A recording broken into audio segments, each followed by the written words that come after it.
ભેગી થાય અને મારી માં શારદા માતા સમેતની જઈ સેવા જઈ મિત્રો એના દર્શન મેં કર્યા છે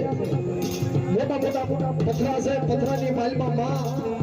જુનાગઢની માલમાં જે દેવનો દેવ ગિરનાર બેઠો છે મહાદેવ બેઠો છે મારી માં શારદા માતાજી બિરાજમાન છે કે હે મારી યા પૂરે દાળની સબ્જી નાખી યા મારી નાયત પૂછે છે કે મારી પેલા દેવીની સેવા કરવા જાવીશ મારી નાયતની સેવા કરીશ તું રજા આપસ બાપ આમ દાળની સબ્જી નાખે સપ્તા દેવી વાર્તા મને બેટા હું શારદા માતા તો હારે રહું જબલપુરની દેવી રખો તો હારે રહું પણ કદાચ મારી લેવાનું લઈને હાલજો અને લેવાનું દેવી મળી રખો મળી કેલાની દેવી મળી કદાચ તમારો સિલો પૂરો કરું ને અને આ નાના દસમાનો જે બગીચો છે ને કદાચ તમારો 50 જણાનું ગ્રુપ છે જે જાય ઝૂમનો પાયો જાય 5 લાખ ફૂલો કદાચ બગીચો ન બનાવી દો ને તો શારદા માતાના નામનો